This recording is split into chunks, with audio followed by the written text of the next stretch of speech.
Good evening, my 11th standard warriors. We have seen what a simple harmonic motion is. It's now time to talk about simple harmonic motion, but in angular sense. So time to get hypnotized with me, Shreyas, your physics master teacher at Vedantu, going live.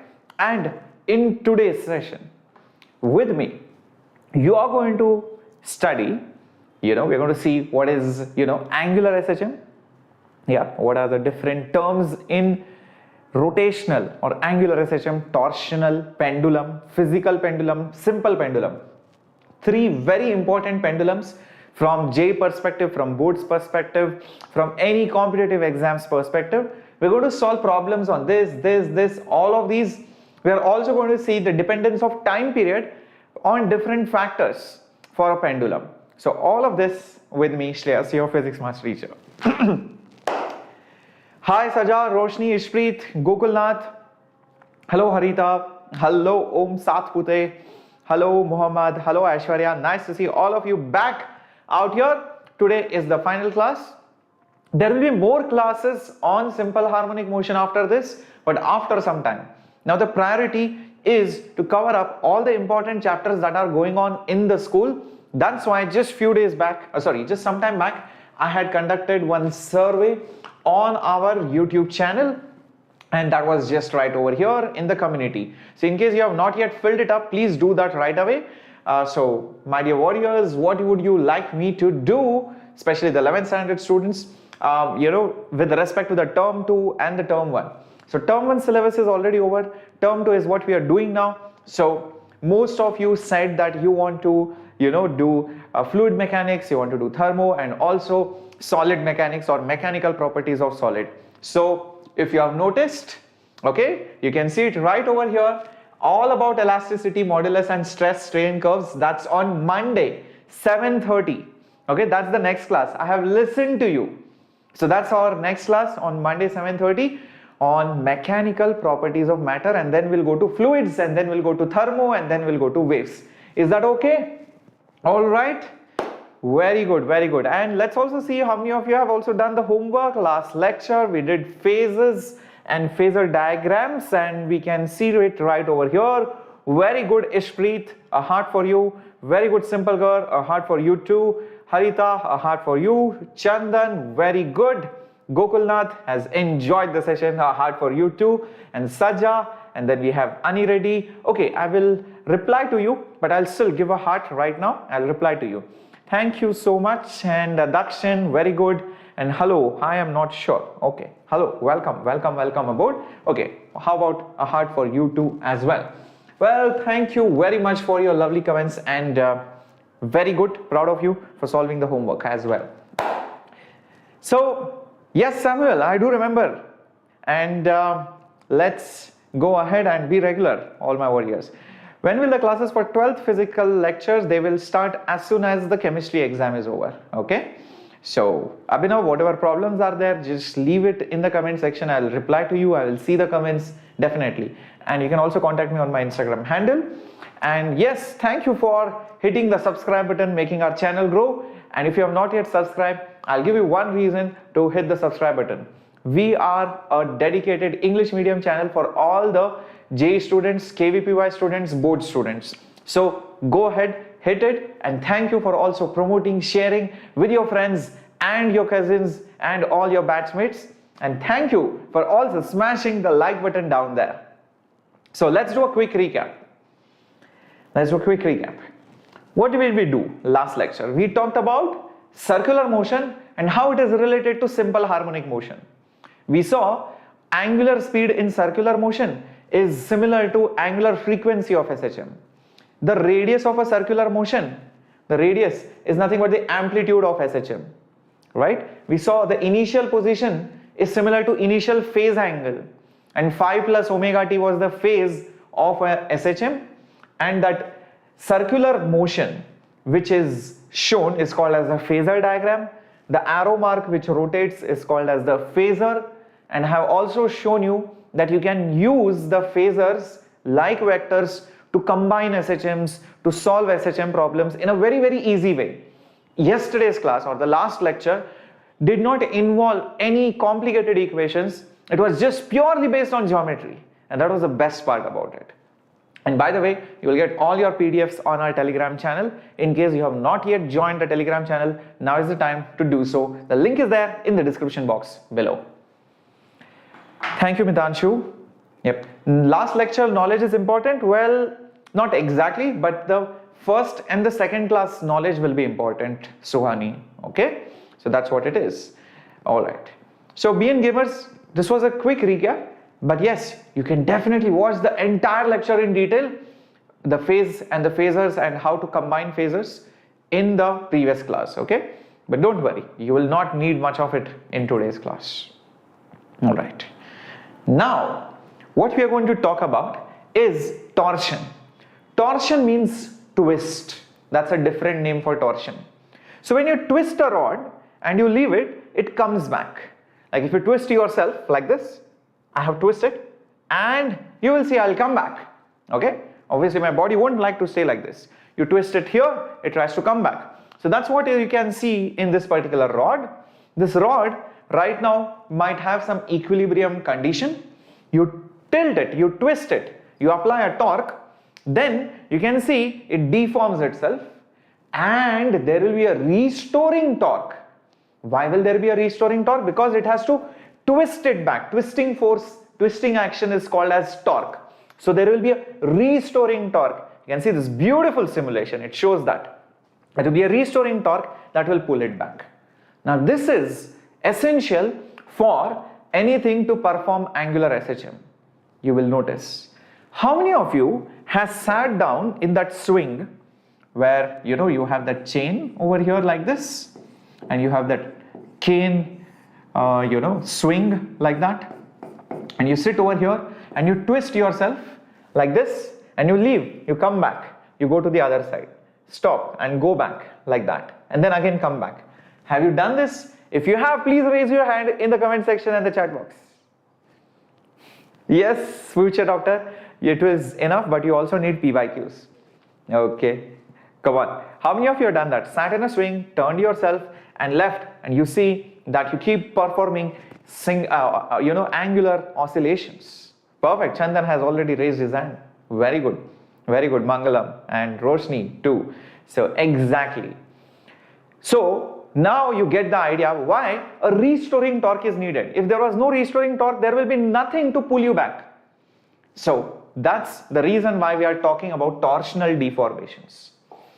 Now I want you to learn and compare both these things. This is linear. Linear means translation. It's moving only in one dimension. The second one, the comparison, is with angular SHM. It tilts, it rotates, it moves in an angle. How can you compare both of them?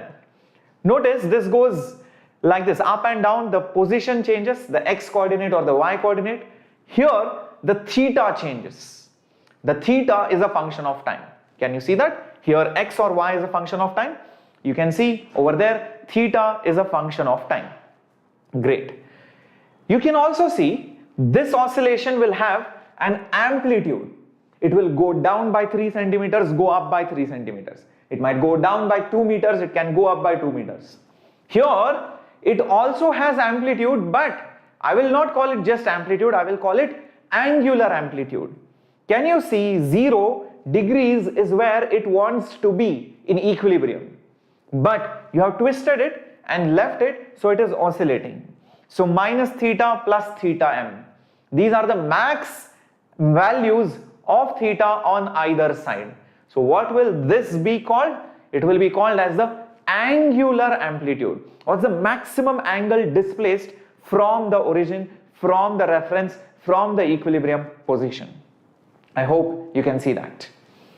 Now let's start writing the equations, and what do you think it will look like? In linear SHM, x was a sine omega t plus phi, right? And we know that omega was root of k over m. In this situation over here, you will not have x, instead you will have theta as a function of time. Here you will have theta m and you will have sine omega t plus phi. Now what is this theta? I'm just going to call it as angular amplitude. What is it? It's angular amplitude. And what is theta? It is nothing but the current angular position. It is just called as the angular position. If you differentiate this, okay, if you differentiate this, you will get velocity, which is nothing but a omega cos omega t plus phi. This was rate of change of position. If I differentiate theta, rate of change of angular position, what will it give you? Rate of change of angular position. Come on, my warriors, what is it going to give you? It's going to give you angular speed. Now there is a problem. The problem is, if I put angular speed symbol, which is omega, then you might get confused between this omega and this omega. Remember, this omega over here is not angular velocity, that is angular frequency. This omega over here is nothing but 2 pi by time period, which is also root of k over m. K is that constant of torsion, its m is that mass and all of that. So, you know, this omega is different. This is angular frequency. But when I differentiate theta, I will not get angular frequency, I'll get angular speed. So I will write it just like this, d theta by dt. So this is angular speed. I'm not going to put a symbol to avoid confusion. Is that clear, my warriors, why I'm not using the symbol omega? Yep, I'm not going to use the symbol omega just to avoid that confusion. D theta by dt is angular speed, and here you will have the same expression. Instead of a omega, here you will have theta m into that omega comes outside, and you will have cos omega t plus phi. That's what you're going to get. So that is angular speed. Similarly, if you differentiate velocity, you will get acceleration, and that acceleration comes out to be minus a omega. You will have sine omega t plus phi. Here, when you differentiate angular speed with respect to time, you will get angular acceleration. So that is d square theta by dt square. Is there a symbol for this?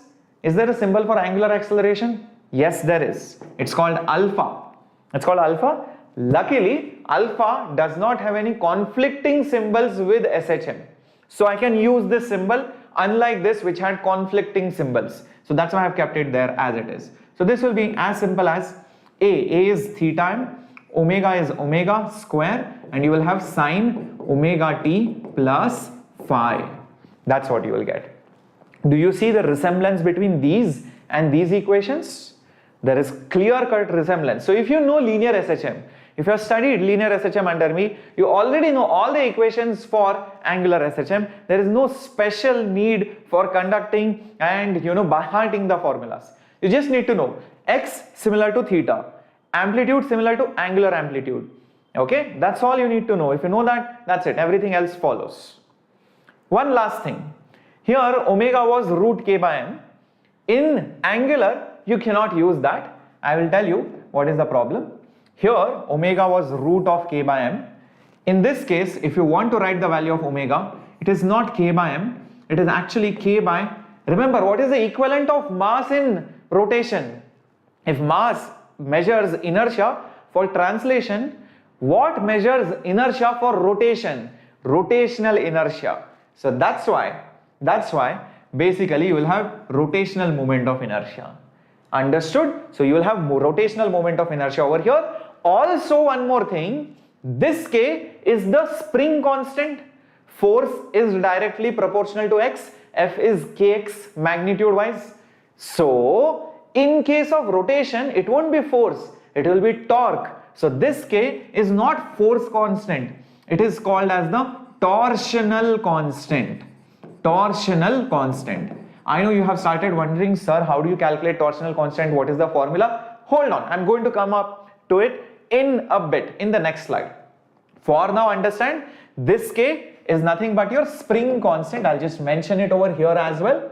Okay, so this k is nothing but your spring. This is your spring constant. Over there, it is your torsional constant. This I is nothing but moment of inertia. Very, very interesting slide. It tells you how everything is similar but there are some minor differences you have to remember, like m should be replaced by moment of inertia, spring constant should be replaced by torsional constant, and so on and so forth. So don't worry, all of this has been put over here, all the equations for linear SHM and all the equations for rotational or angular SHM has been put right over here. Beautiful slide just for comparison. Now let's talk about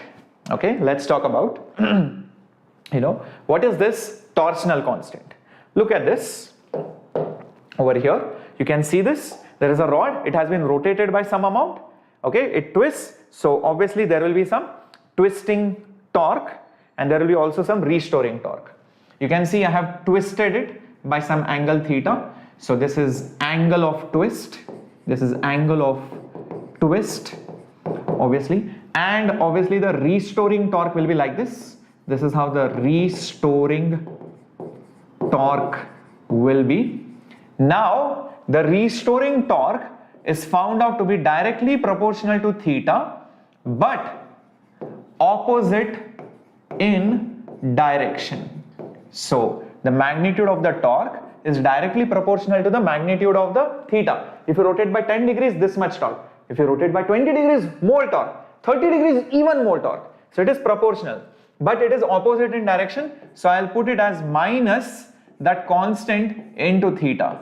So this is the formula. It's very similar to F is kx. You should have some deja vu now.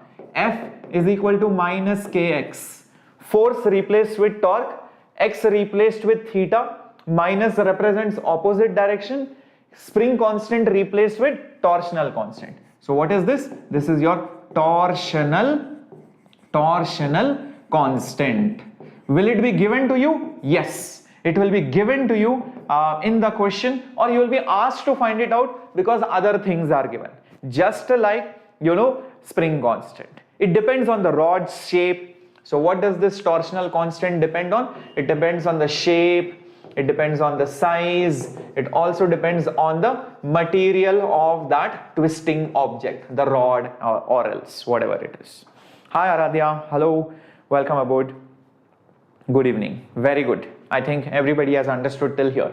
So exactly similar things, there is nothing, substantially new that you are learning. It's just, correlation of linear and angular SHM. So what about the equation? Let's just come to that. So when you have a torsional pendulum and let's say you have rotated it, so when a rod, okay, is connected to an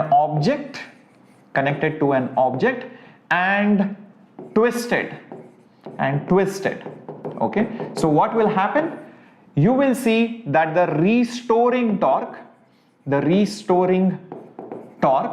that is something which enables the angular SHM or angular oscillations. So when you twist that system, that restoring torque pulls it back, and once it pulls back, that's it, it will go to the other side. Again the restoring torque will pull it back here, it will again pull it this side, so it will keep on oscillating because you have twisted it and there is a restoring torque.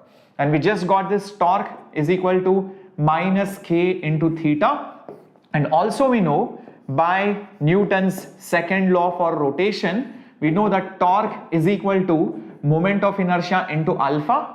Therefore I will get minus k theta is equal to I alpha, and I can shift this over there, I'll get I alpha plus k theta is equal to 0.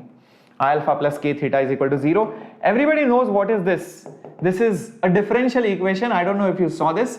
I into second derivative of theta with respect to time plus k theta is equal to 0. Did you see that just now? Did you see this? This is nothing but the differential equation. Some constant into second derivative plus some other constant into that. That's it. As simple as that. So this is nothing but your differential equation for SHM. So that means the time period must be 2 pi under root whatever is the coefficient of the second derivative. It's like mass. whatever is the coefficient of second derivative, that is like mass. So instead of mass, you have moment of inertia. And instead of k, you have that spring constant. So you can just put it over here. So you can see that it's exactly the same, or basically it is omega, which is the root of k by m. Instead of m, you have I, which is also 2 pi by time period. It's all the same thing. Did you see that? Hello Charu, good evening.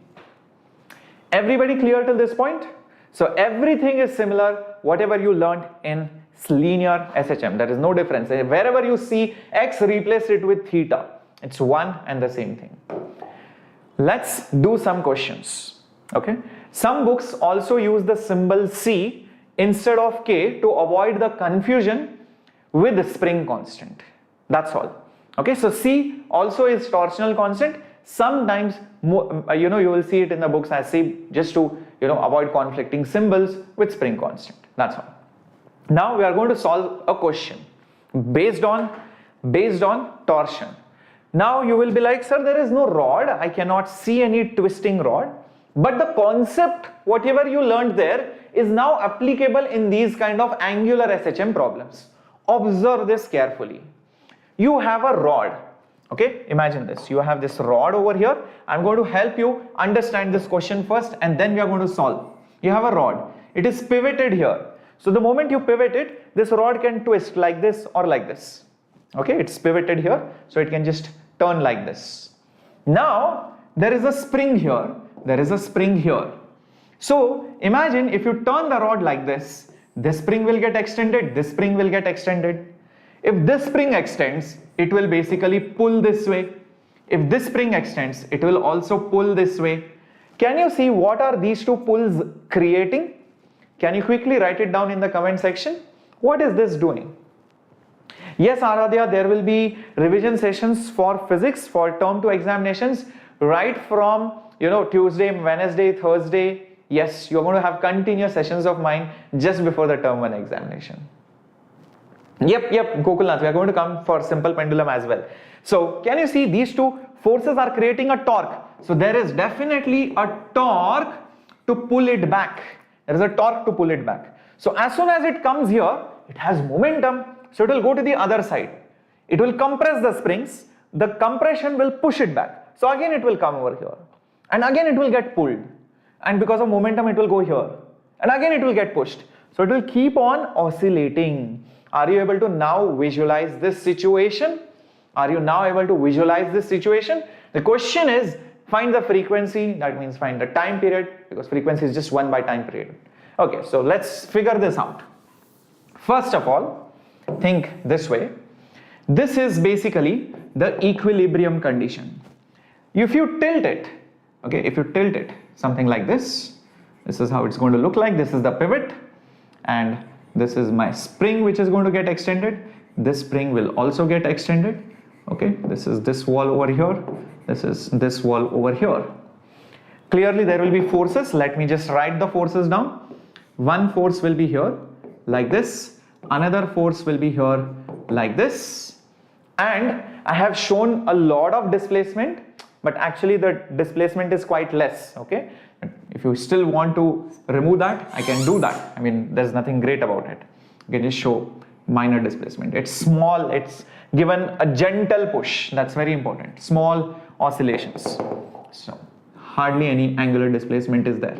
But yes, that small thing causes that vibrations. Now, clearly there is some extension of the spring.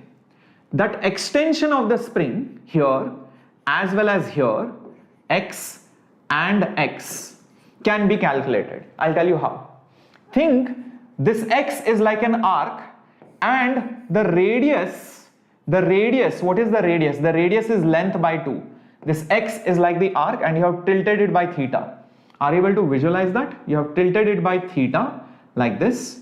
Okay, you have tilted it by theta. So x is the length of the arc, our radius is L by 2. So what will be the value of x? X will be radius into theta, angular displacement. Radius into angular theta, angular displacement. That's it. Fair enough. I think I'll need it. That's the reason why I have done it. Fair enough. Now there will be a torque. Obviously these forces will create a torque like this. we can calculate that torque. So the restoring torque is going to be, why am I calculating restoring torque? Think, because somehow if I'm able to find the restoring torque, I think I'll be able to compare with our original equations and probably get the time period. Okay, let's see what we can do. Restoring torque. Torque is R into F. What is R? R is this length. F is here. So understand the radius or R position vector is actually length by 2. Are you able to see that? Into F. That is this way, anti-clockwise. This length into F is the torque. This length into that F is also the torque, helping it. Both are assisting each other. So plus L by 2 into F, again anti-clockwise. So that's why there is a plus symbol over here. Fair enough. Hello Remo, welcome aboard. Understood till here why both the torques are helping each other? Okay, now if you add both of them, what will you get? Half plus half is 1. So you will get LF. Oh, now there is a problem. What is this force? I don't know this. I think I can write it down in terms of spring constant. I just got to know it is L into F, but I cannot leave it like that. Let me just try to substitute it in terms of X.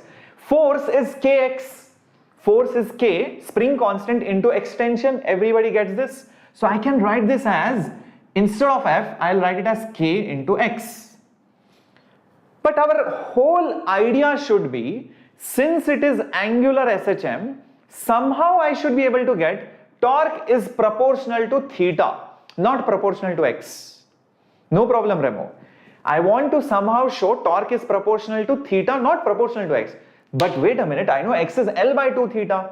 So why not write it like that? So L into K into, instead of X, I will write it as L by 2 into theta. So this will become K L square by 2 into theta. That's the torque.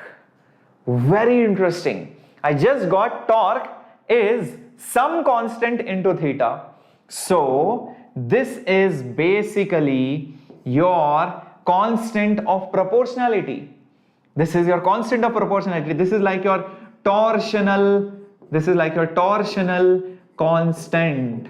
Once you know torsional constant, we know how to find the time period. The formula for time period was 2 pi under root mass, which is moment of inertia, divided by that torsional constant. Whatever the torsional constant, just put it over here. Now, what is the moment of inertia of a rod? The moment of inertia of a rod hinged about the center is ml square by 2. So I'll just put ml square by 12. ml square by 12 is what the moment of inertia is. And the torsional constant, I just got it as k l square by 2. So that 2 will go on the top. That 2 will go on the top. L square goes, 2 goes with 12 as 6. So this will become 2 pi under root m by 6k. That is your time period. But I think the question is frequency.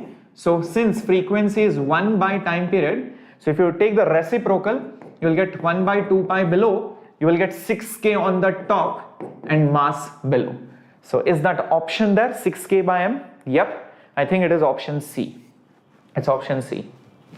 So what have we done? What have we done? In this entire problem, we first analyzed the motion and then we understood, yes, it is angular SHM.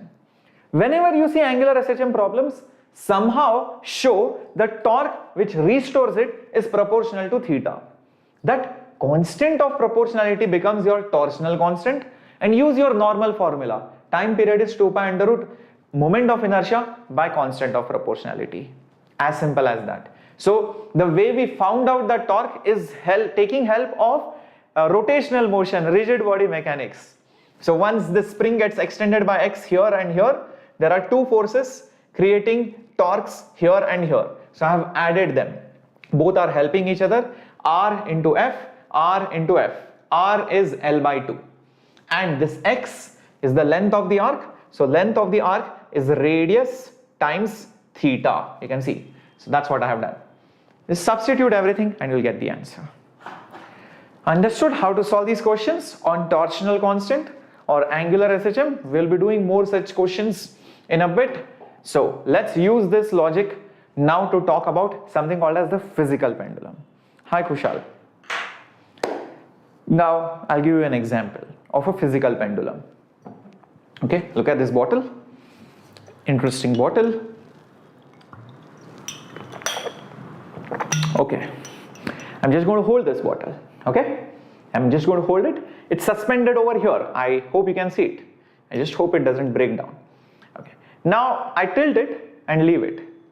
Okay, it will oscillate. Okay, it's a little bit difficult to hold the bottle, but yes, if I leave it, my thumb is creating a little bit of obstruction. I know it is going to oscillate. There you go. It's oscillating. Okay, it's oscillating. You can see that. This is a physical pendulum. That's it. This is a physical pendulum. So what is a physical pendulum? Physical pendulum is any object, you suspend it and you displace it, leave it, that becomes a physical pendulum. I can take a pen, hold it somewhere, leave it, it will oscillate. I can hold it somewhere else and then leave it, then also it will oscillate. So if I hold it at different points, you will see the time period of oscillation will also be different. That's it. And it will depend on the shape, the size, the masses, where you are holding it, all of that. So that's nothing but a physical pendulum. Now, let's see what exactly happens in a physical pendulum. What is this point O that we have labeled? This point O is nothing but your point of suspension. So the point where you are holding it. So point of suspension. Now your center of mass is over here, like you can see. This L is basically, what is this L? It's the distance of the center of mass from the point of suspension. How far it is from the point of suspension, the center of mass. That's all it is. Theta is your displacement. There are only two forces, components actually. mg will act directly down. You have displaced it by theta. So obviously even this will be theta. Even this will be theta. So you can see two components are there. mg cos theta and there is perpendicular component mg sin theta. Tell me quickly, will mg cos theta provide a torque about this origin or the hinge, or will mg sin theta provide a torque? Which of these two components will help? Kushal, I have already done sample paper, bacha. You can just do one simple thing. Just search online on YouTube bar, Shreyas sir sample paper CBSE. It's already done. I have discussed it last month only. Sine component, perfect. So I can say the mg sin theta, okay, component provides restoring torque. It provides a restoring torque for the body. And we can calculate that because every time you have angular SHM, what do you need? You need somehow torque is proportional to theta. So let's do that. So the torque will be nothing but, think about it, the magnitude of the torque will be this distance r into f, r cross f.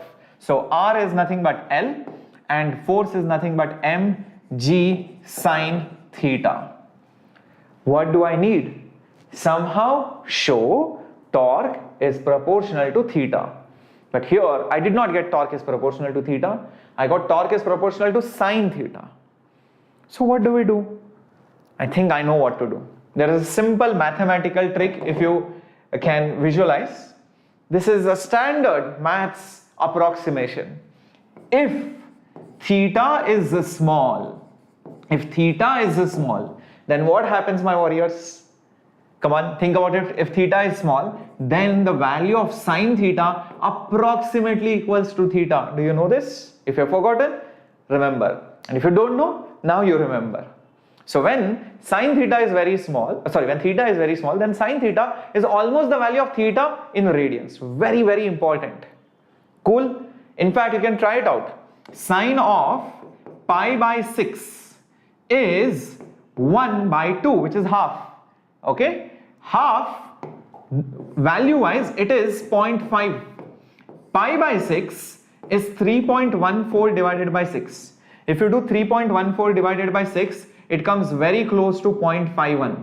So you can already see for 30 degrees, sine pi by 6 is almost pi by 6. So this works. Now the whole idea is, let's use it over here. So for small disturbances, I can very well say that the magnitude of the torque is Lmg into theta. Now I can clearly see this is like your constant of proportionality. So therefore the time period, what will the time period be? The time period t will be 2 pi under root mass by constant. Instead of mass you will have moment of inertia.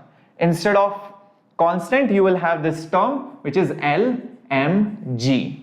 So that's all that will happen. So this constant will come over here, this moment of inertia will come over here, and this is your final formula which you are going to remember. As simple as that. So any physical body which is hinged at some point, you know how far the center of mass is, you can quickly calculate what is the time period of oscillation using this formula. 2 pi under root moment of inertia about that hinge upon L, the distance, mass into G. That's it. Done, done.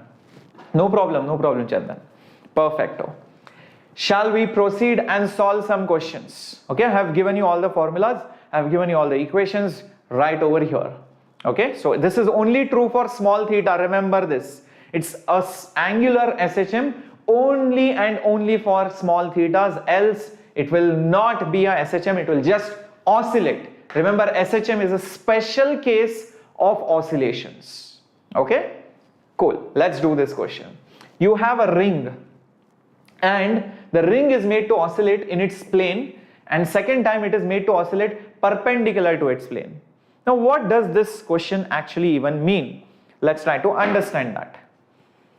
Perfect. This is the ring. Okay, I'm just holding the sellotape. It is made to oscillate in its plane. The plane of the ring is vertical plane. The plane of the ring is vertical plane. It's made to oscillate in its plane means you take the ring like this and leave it. See this? Can you see the oscillation? It's oscillating like this. Okay, so it goes like that, it goes like this, it goes like this, it goes like that. So this is in the plane of oscillation. This is the first scenario. The second scenario, the ring oscillates perpendicular to the plane. This is the plane, perpendicular will be like this. So it oscillates perpendicular to the plane, meaning it oscillates this way. So the axis is like this, it goes back and forth this way. See if you have understood it. Got it, my warriors? Are you able to understand what are the two different ways or orientations in which it oscillates? So let's start with the first one. This is the axis. So this is hinge. This is where my center of mass is. I think to use the formula, okay, let me just write down the formula. Time period is 2 pi under root I by mgl. I need to find out moment of inertia. I also need to find L. What is L? L is the distance between the hinge and the center of mass. So clearly for the first part, length is nothing but the radius itself, distance from center of mass to the hinge. Moment of inertia. The moment of inertia about the hinge can be found by parallel axis theorem. It is ICM plus mr square. ICM for the ring is just mr square. So this is plus mr square again. So this is just 2 mr square. So that's it. From this you will get the time period, which is 2 pi under root moment of inertia, which is 2 mr square, divided by what is m? M is m, g is g, L is nothing but r. So 2 pi under root. Goes, rr goes. So it will become 2r divided by g. So that is the value of time period for the first situation. This is for the first situation, it is done. I think I can see that option only here. So I think C option should be correct. But just for satisfaction's sake, I am going to solve the second question as well. Vivek, don't worry, you will get the PDF. I have talked. There are some technical problems. Hold on, you will get the PDF. Don't worry about it. All right. Now, For the second case, again do the same thing. Okay, do the same thing and see what do we get. Okay, let me just divide it. So in the second scenario, remember I just told you that the ring goes back and forth like this. It goes back and forth like this. So I need to find moment of inertia about this axis. So the axis is technically this one. To find the moment of inertia about this axis, I need the moment of inertia about this axis. Now to find the moment of inertia about this center of mass axis, I think I'll have to use perpendicular axis theorem. Understand? Moment of inertia about the center when the axis is this one and it is rotating like this is mr square, not about this axis. So I will draw two perpendicular axes. Each axis is identical to each other. So if the moment of inertia is ICOM for this one, for this diameter also it will be ICOM, and by perpendicular axis theorem what will you get? So using perpendicular axis theorem you are going to get ICOM plus ICOM will be moment of inertia about this axis, the one over here, like this, if you rotate it this way. So that is nothing but mr square. So therefore ICOM 2 times 2 goes below will be mr square by 2. Now you use your parallel axis theorem. Once you found moment of inertia over here, shift it. So using parallel axis theorem, the moment of inertia will be ICOM plus mr square, which is mr square by 2 plus mr square, which is 3 by 2 mr square. That's it. And yes, the axis is how far? This L. The axis is how far from the hinge? It is at a distance of radius only. So in the second case also, I can see that the length is r itself. So time period will be 2 pi under root. Instead of I, you're going to put this. So 3 by 2 mr square divided by the value of m, g and L which is r. mm goes, rr goes. So you will get 2 pi under root 3r by 2g. Is it there? Yes, exactly over here. Did you guys get it? So, Kamani, what has happened is first time it was oscillating like this. Okay, first time it was oscillating like this. So, the distance of center of mass from the axis was r. The moment of inertia about this axis was mr square. But I have to shift it by parallel axis theorem. So, from here I shift it. So, using this, I substitute both these values over here and I get the answer. In the second scenario, the ring was like this and it was oscillating this way. So to find this moment of inertia about this axis, I need moment of inertia about this axis. To find moment of inertia about this axis, I use perpendicular axis theorem and I know moment of inertia about this axis. So from here, I have found out moment of inertia about this axis, which is ICOM. Then I use parallel axis theorem and shifted it. So then I get the total moment of inertia, and then I substitute this over here to find the time period. That's all. I hope this is fine. Cool. Chalo. Let's get moving to the next one. Simple pendulum. So that's the last part of today's class. Good Kanwani.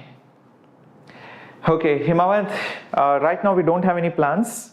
But yes, if it comes up, definitely we'll tell you. Now you should be happy that we are teaching in English. Earlier that channel was also not there. In fact, we are the only channel in the entire country who is teaching in English. Okay, so you should be happy about it. Now, simple pendulum. The only difference between a physical pendulum and a simple pendulum is, in a physical pendulum, like the one I showed you just some time back, it's a body. It's a big body. The mass is distributed everywhere and it is oscillating. In a simple pendulum, the mass is at a point, not spread out. It's a point mass connected with a massless rod or a massless string. That's it. It's a massless rod or massless string and the mass is just at that point. That is called as a simple pendulum. But most of the times you are not going to get a massless string. So if the mass of this bob or this point is quite large as compared to that of a thread, or the thread is very light, then you can make these fair approximations. As simple as that. So do you guys get what a simple pendulum is? A simple pendulum is nothing but a point mass connected by a light thread or a rod. Like you can see, the behavior is very much similar to that of a physical pendulum. This diagram excellently depicts how the angle changes, how the mg has produced a component of torque, a component which produces torque. Notice mg is always down. You can see two components of mg. One component of mg is along the thread, the other component is always opposite to the displacement. Notice if x is here, the arrow mark, green arrow mark is opposite. The green and the red arrow marks are always opposite. That clearly tells it is restoring in nature. So the restoring torque on the simple pendulum makes it oscillate exactly like the physical pendulum. So now my thought process is, if I have a simple pendulum like this, can I somehow use the formulas of physical pendulum and avoid the tedious calculations for again redoing the same thing for finding the time period? My point is, I'll repeat, instead of finding the time period again for simple pendulum, can I just use the physical pendulum ka formulas? I think so, we can. And how do we do that? Think carefully. This is the point of suspension. This is the point of suspension, correct? This is the length of the rod.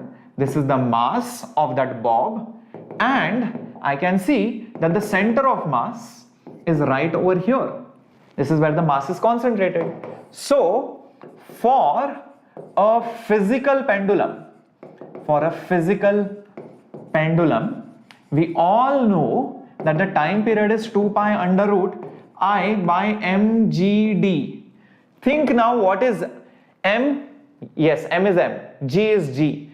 D, what is d? Think about it. D is the distance from the point to the center of mass, which is nothing but L itself.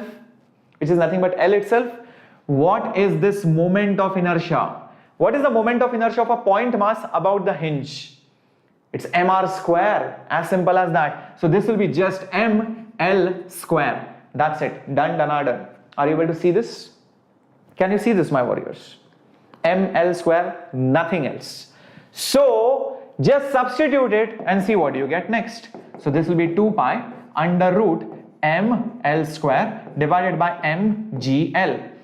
Goes, one of the L goes, you will get this as 2 pi under root L by G. Perfect formula that I wanted. Exactly what I wanted. So time period of a simple pendulum does not even depend on the mass. It is just 2 pi under root L by G, and we have just proved it right from the basics. So to find this time period, I needed the time period of physical pendulum. To know the time period of physical pendulum, we need to understand what is angular SHM, and we needed to define the restoring torque and all of that. To understand what is angular SHM, we need to understand linear SHM. So you can see it's all related to each other. You miss out one, you lose the next. So if you have attended this class right now, or probably very late, or just in this class, I would suggest you to watch the earlier 3 classes in detail, explanations of what is SHM, what is phasors, and how to calculate time period and all of that. Now there is a special pendulum called as a seconds pendulum. Anybody knows what is a seconds pendulum? Guess what a seconds pendulum is? Anybody knows what is a seconds pendulum? Well, the time period of that pendulum is how much? Anybody knows what is the time period of a seconds pendulum? It's a very interesting thing. The time period of a seconds pendulum is not 1 second, it is in fact 2 seconds.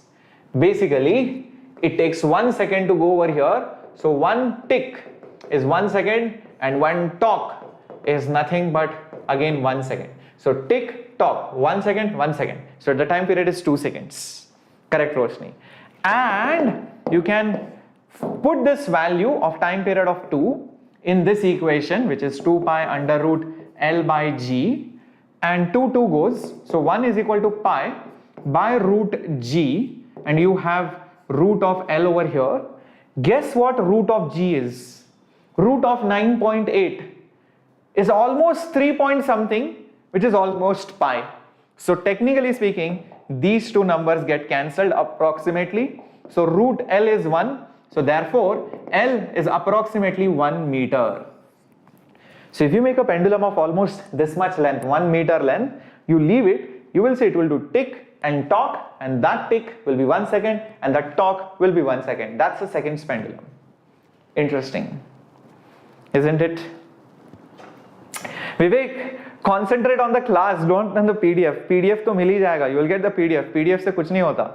Lot of students just concentrate. Sir, I want the notes. I want the notes. Yeah, you will get the notes. Notes are available. My class notes are there right from the last class, last year's. Everything is there. Concentrate on the class. Learn, understand the concept. Understanding physics concepts are more important than just reading somebody's notes. So don't worry, you will get it, bacha. Okay, chalo. Let's move ahead. And that's what we saw. Second pendulum, the time period is 2 seconds. All the formulas are right over here. We are going to play with G in the next part. Okay, just hold on for that. For now, time period is root of L by G, and it is independent of the mass of the bob. That's what you saw. Here's your first question on your screen. The period of a simple pendulum is doubled. Then what do you think will happen? The period of a simple pendulum is doubled. What do you think will happen? Will it happen when the length is doubled? Does it happen when the mass is doubled? Does it happen when the length is made 4 times? Does it happen when the mass and the length both are made 2 times, that is doubled? Come on, figure this out, my warriors, in the comment section right now. Think, try to recollect the formula for pendulum. What happens when you double the time period? What quantity should change? Is it the mass? Is it the length? And how many times should it change? Okay, so this is the last lecture, Charu, but there will be one more class for damped oscillation and forced oscillation, but that I will conduct very late, not now, because many of you need solid mechanics and mechanical properties of matter. So most of the part is now done. The remaining 1 or 2 classes, problem solving class and here and there questions, I'll be doing it later on. Is that fine? We will do mechanical properties on Monday, 7:30. Okay, everybody is saying C. Perfect, looks like it, because time period is 2 pi under root L by G. So if somebody has doubled this time period 2 times, so this length should be made 4 times, because root of 4 is 2. So if you make this 4 times, root of 4 will become 2 times. So LHS and RHS will match. Hence, that should be the correct answer. Mass has no role to play in this particular thing. Perfecto. Many of you were correct. Now, there is a simple pendulum. It is executing SHM with a time period of T. The length of the pendulum is increased by 21%. The percentage increase in the time period of the pendulum of the new pendulum is how much? Wow, interesting question on changing the length by a percentage. How much percentage will the time period change by? Let's do this carefully. First of all, original pendulum. Okay, original pendulum. What is the situation? The time period was T and the length was L. The time period was 2 pi under root L by G. Fair enough. Now, in the new pendulum, what are we doing? The length is 21% more. If the length was L, 21% of L is 0.21. So the new length will be L plus 0.21 into L, which is nothing but L, or I can just put it as 1.21 times of L. 1 plus 0.21 is 1.21. Everybody agrees with it? So original length plus this increase 0.21 of L. So that will be the new length. So the new time period will be 2 pi under root the new length divided by G. So which will be 2 pi under root, this is 1.21 L by G. Wait a minute, I can do some magic over here. 2 pi under root L by G separate. Root of 1.21. What is root of 1.21? 11 square is 121. So this is nothing but 1.1. So root of 1.21 is just 1.1, and this quantity over here, I just can see it right over there. This quantity is right from there. So basically, I just got the new time period is nothing but the old time period into what? 1.1 into 1.1. So basically, how much is it more by? It is more by 0.1. That means by 10%. 0.1, 1/10 is nothing but 10%, which is nothing but option A. Very good. Very good. Many of you got it. Excellent. Okay. Interesting. So what we have done is figured out what was the original time. Then we calculated the new length by basic maths, which you would know by 8th standard. This is 8th standard maths. Something increases by 21%. What is the new thing? I mean, like, come on, percentages. Okay. Time period, that's 2 pi under root. New length by G. New length, you put it, just roots, and you figure it out. It's basics. Okay, option A is correct. Moving on to the next question. Beautiful question coming up on your screen. Two SHMs of different length, 1.44 and 1 meter, start together. So there are two SHMs, they start together and they start swinging. But the problem is the lengths are different. So even if you leave them together, both of them will not have the same time period. And you will see, they will go like this. Eventually, you will see that they will start coming, in phase, and they will again start moving together. Again, they will lose sync, and again there will be some phase difference between them. And again, after some time, you will see that they will start moving together, and again they will lose out in phase. That's what will happen. So the question is, if you leave it in phase, after how much time, or how many oscillations will it again come back in the same phase? That's what it is. Beautiful question. So let's try to solve this. Okay. So first of all, the two pendulums, this one, I'm going to call it pendulum number 1, and the other one, which is 1 meter, I'm just going to call it pendulum number 2. So for pendulum number 1, the time period will be 2 pi under root length, which is 1.44 divided by G. I just told you pi and root G cancel out each other. Root of 9.8 is approximately 3.1 something. So you can cancel it out. So it's a fair deal. What I'm doing, pi and root G just goes away. Now what is root of 1.44? 12 square is 144. So 1.2 square is 1.44. So this is nothing but 1.2. So 2 into 1.2 is nothing but 2.4 seconds. That's what T1 is. We just got T1. Cool? Great. Now let's talk about T2. T2 will be similarly 2 pi under root length, which is 1, divided by G. By the same logic, root G and pi will get cancelled. Root of 1 is just 1. So this T2 will just be 2 seconds. Now what are you going to do next? Think. This time period is 2.4. That time period is 2 seconds. I'll make you visualize this. Imagine I give you a problem. One has longer time period, one has shorter time period. The longer time period is 2.4. Okay, so there are long arrow marks like this. They start together. Okay, so they start basically together, but the time periods are different. The other one has just 2 seconds. This is 2 seconds.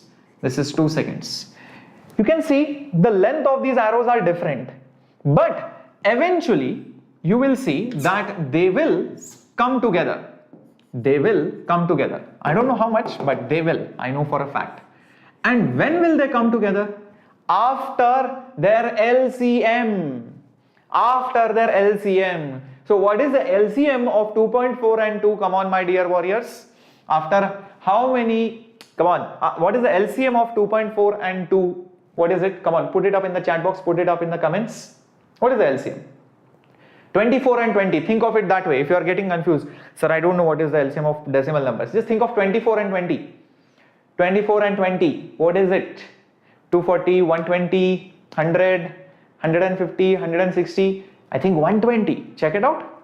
120, right? So basically 1.2. So I think after some time they will definitely coincide and the total length will be, oh sorry, 12, not 1.2, my bad, 12. So this will be 12 seconds. This will be 12 seconds. Perfect, perfect. Not 1.2, my bad. My mistake, I said it as 1.2. It is 12 seconds. Yep. So now, if it is 12 seconds, then how many oscillations of the green one? Obviously, 6 oscillations. And how many oscillations of the blue one? The blue one will have how many oscillations? It will have 5 oscillations. That's it. So, the longer pendulum will have 5 oscillations. The shorter pendulum will have 6 oscillations, and then they will be in sync. 6 oscillations of the smaller pendulum. Yep, 6 oscillations of the smaller pendulum, which is option B. Done, done. Perfecto. Got it? So beautiful question on harmony, on synchronous SHMs and LCM. What a beauty it is. Okay, so that's what it is. Now let's move ahead and let's talk about effect of G. Look at this Pandu. Look at this Pandu. What is he doing? He is holding a pendulum. It is oscillating on earth. What is the time period of oscillation? Well, we all know it is 2 pi under root L by G. So, when I say it is 2 pi under root L by G, I'll tell you one important thing. If you change the planet, you get bored of Earth. You're like, sir, I'm done of Earth. Let me go to Mars. Let me go to Moon. Let me go to the Sun. If you change the planet, G will change. The moment G changes, even though the pendulum has the same length, the time period of oscillation will change. So technically speaking, this is not the acceleration due to gravity on Earth. This is actually the effective gravity. What is that gravity? That gravity is the perceived, actual, that gravity which you actually perceive or apparent at that location. It is not necessarily the one on Earth. So the G effective on Earth is G, so it is 2 pi under root L by G. G is gravity of Earth. But if you go to the moon, then this G will no longer be G. What, the G will no longer be G. The G will be G by 6, because on moon the gravity is 1/6 of that of Earth. If you go on Jupiter, this G will change to 2.4 times, roughly 2.4 times if you go to the Jupiter. So depending on which planet you are, the G will change and your time period of oscillation will change. It's very interesting. The same pendulum on different planets will have different time periods. Now, if you are floating in space, there is, imagine this astronaut out here. This Pandu has worn a space suit and he is in space. There is no gravity. There is nothing to pull that mass. Why will it even oscillate? G is 0. Time period is infinity. Don't write time period is infinity. In fact, you should think it will not oscillate. That's a better way of thinking. Okay, I know when you put G is equal to 0, time comes out as infinity. What it means? Infinite time period. That means you wait for a very long time, it will come back. How long? Infinitely long. That means it's a polite way of saying it's not going to come back. So that's what it is. So changing G changes the time period. When there is no G, there is no time period because it does not oscillate. Now there are different ways of changing G, and one of the ways is putting it in an accelerated frame of reference. Yep, you put it in an accelerated frame of reference, you will see the value of G will change. And if you remember correctly, if you are in an elevator which is going up, look at this elevator which is accelerating up, and look at this elevator which is going down, it is accelerating down. The time periods will be different. Ignore the simulation, they look the same, but actually they are not. Okay, so what happens when you accelerate up? Does the gravity increase or decrease? Come on, put it up in the chat box. Think about it. If the lift accelerates up, what do you think will the gravity perceived? Imagine there is a Pandu in this lift. Will he feel less weight? Will he feel less gravity? Or will he feel more gravity? Will he feel more gravity? Very good, Charu. Yes. Adil, I'll answer your doubts maybe after the session is over. Leave comments after my session is over. Let's concentrate on the session. Yes, there will be more gravity. But if the lift is accelerating down, then you will feel it's weightless. You will just bounce up. Pseudo force is up. You will feel less weight. Then there is less gravity. Perfect. So the point is, if there is a lift which is accelerating up, then replace the G with G plus A. If the lift is accelerating up, replace the G with G plus A. That's all. That's the effective gravity. And if the lift is going down, it's going down, the gravity perceived is less. It will be G minus A. That's it. Perfect. Perfect. Why low gravity, Lions? That's the concept of pseudo force. Do you remember? I have talked about it and you would have studied it in Newton's laws of motion. Pseudo force. And the pseudo force is responsible for that. This is an accelerated frame of reference. The frame is accelerating up, the pseudo force will be down. It helps with the weight. So both of them will add. That's why it is G plus A, mg plus ma. Whereas over here it is accelerating down, pseudo force is up, weight is down. So mg minus ma. So that's why G minus A. Yep. Understoodo? Clearo? Now there is a very special case which not many people discuss. We have discussed what happens to pendulum when it changes planet, when it goes to space. So many cases, 1, 2, 3. This is 4th case, when it is going up in a lift, when it is coming down in a lift. The 6th case is very interesting. What is it? The 6th case is when you are having that pendulum in a trolley which accelerates. Look at this, crazy. This pendulum is there on a trolley, the trolley is accelerating and now the pendulum is going like this, taka taka taka taka taka taka. It's going, the pendulum is oscillating as the trolley moves. Crazy, right? Now I'll be like, sir, what to do in this question? What to do in this question? I'll tell you what to do. It's very easy.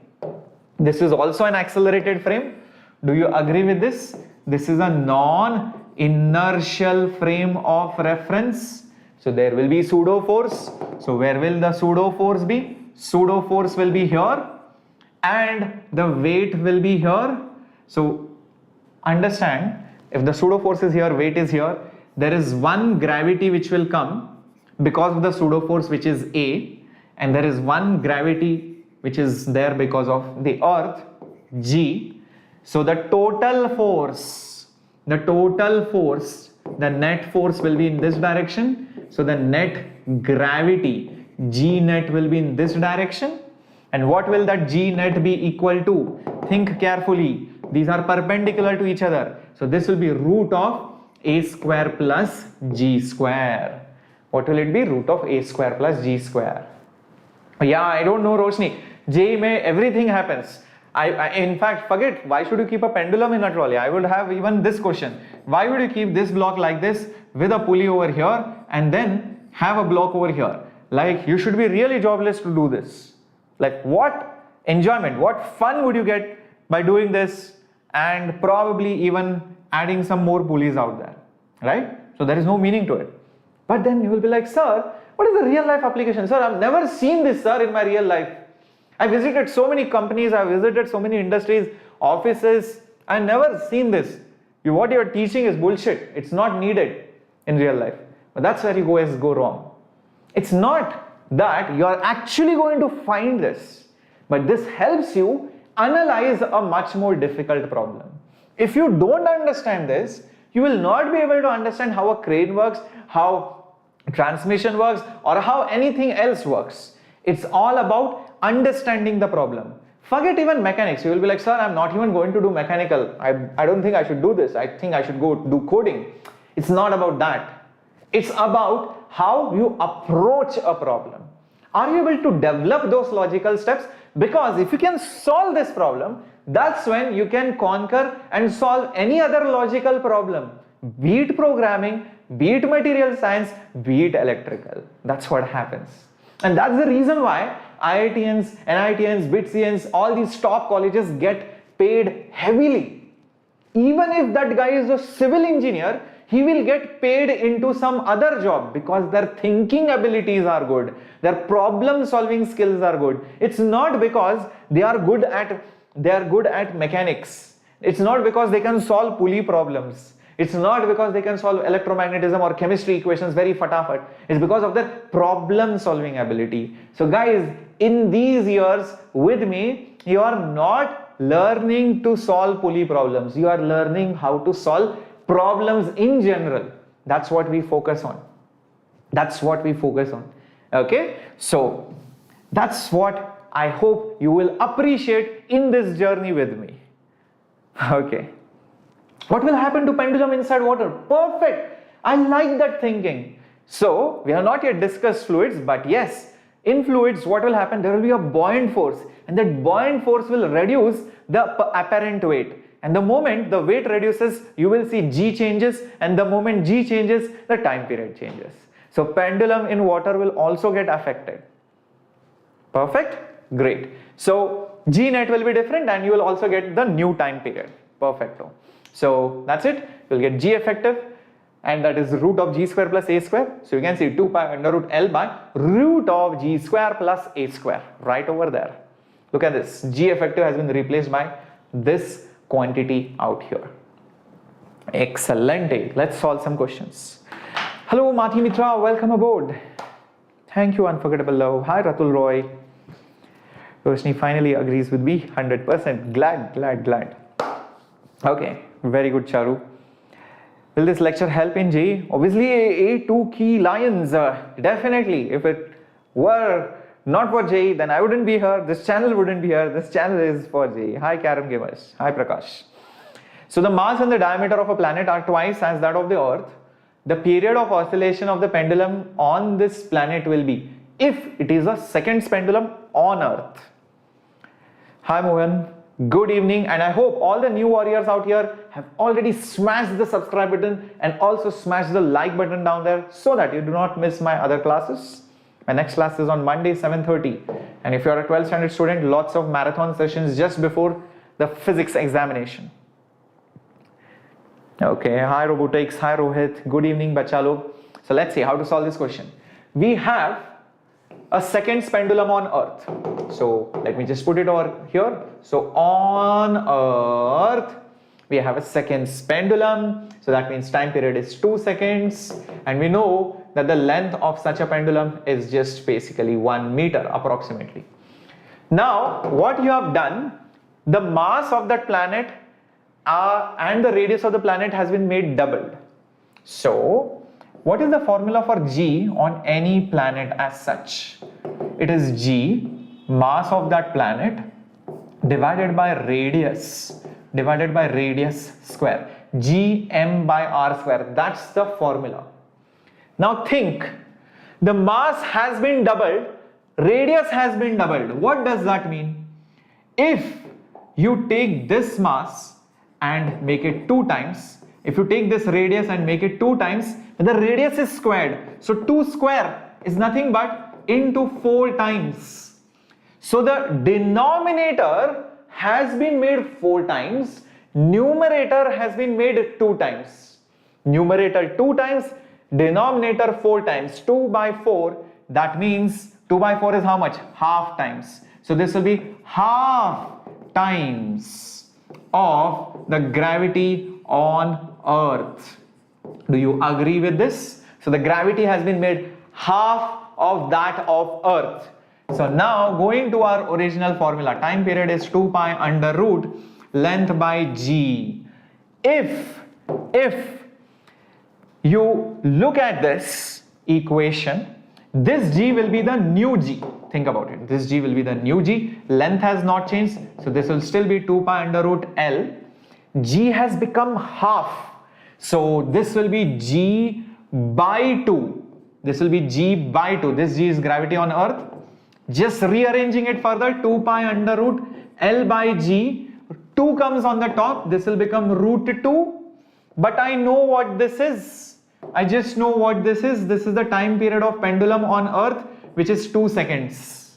This is time period of seconds pendulum on Earth, which is 2 seconds. So 2 into root 2 is how much? 2 root 2 seconds, which is option B. Done, done, are done. Very good, Roshni. Hi, Naveen. So what has happened?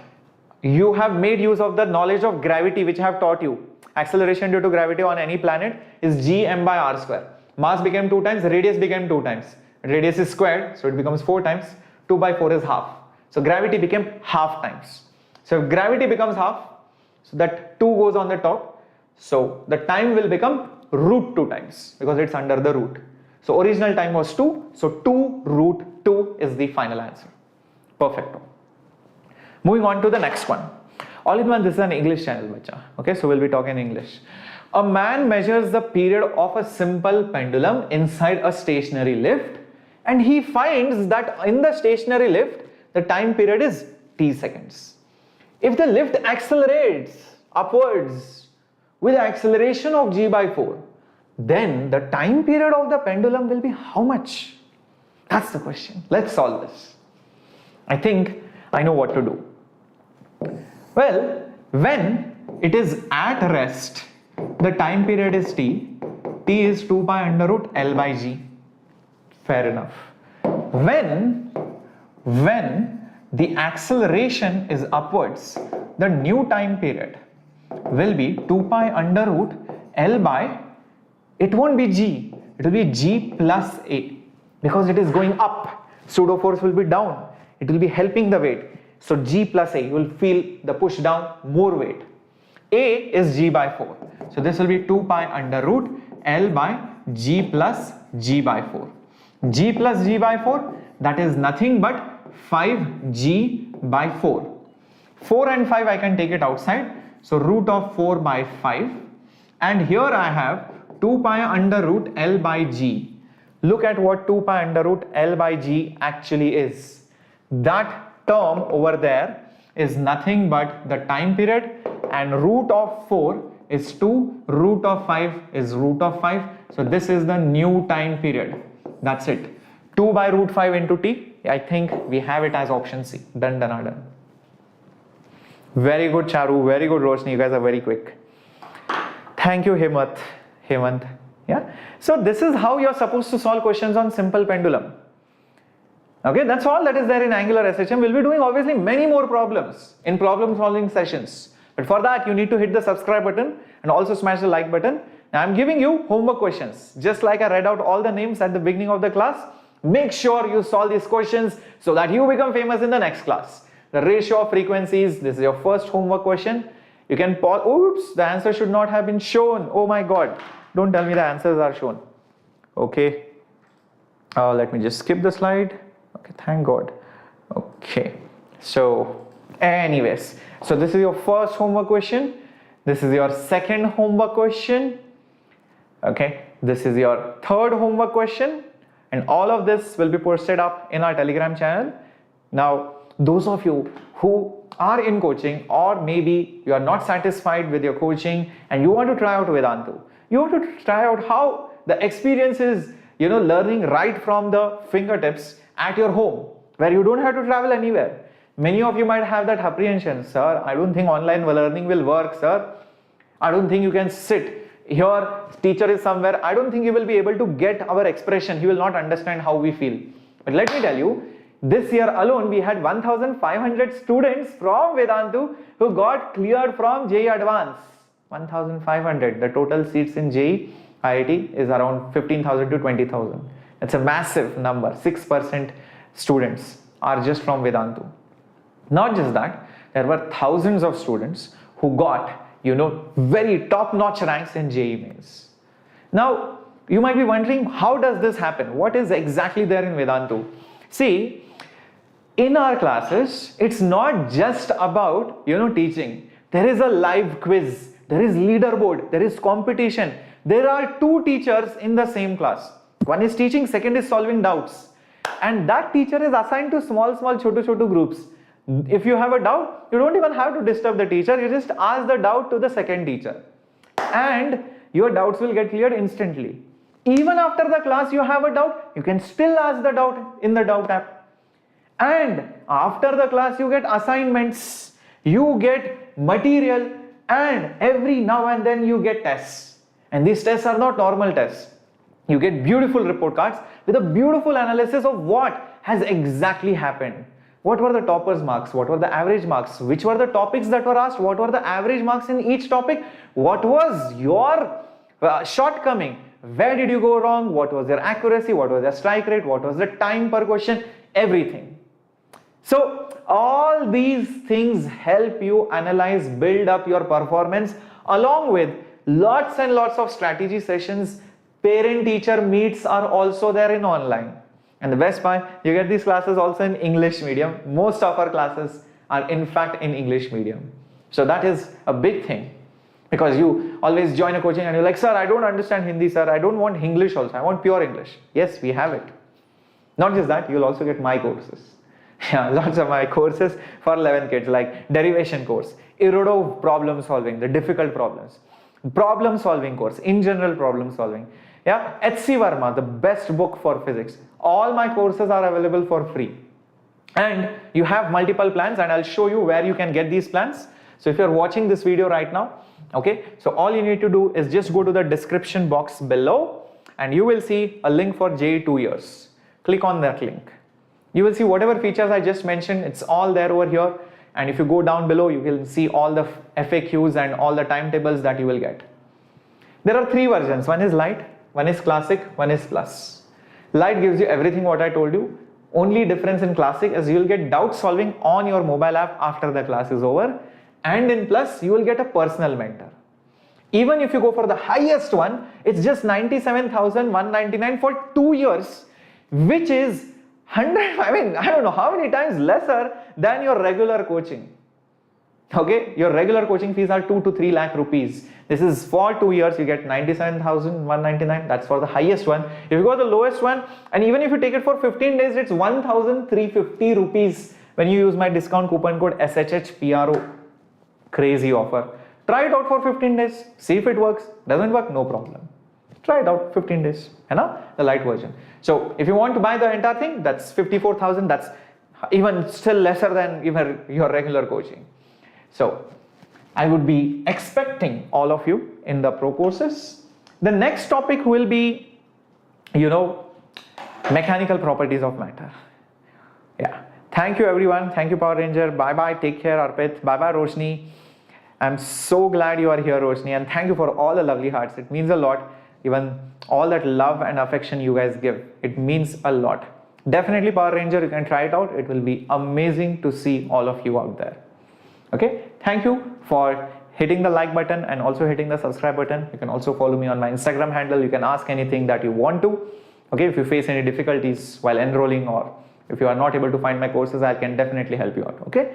So thank you very much for tuning in, and see you on Monday at 7:30. This was Capto Shreyas, your favorite physics master teacher at Vedantu, and I was going live. Hasta la vista.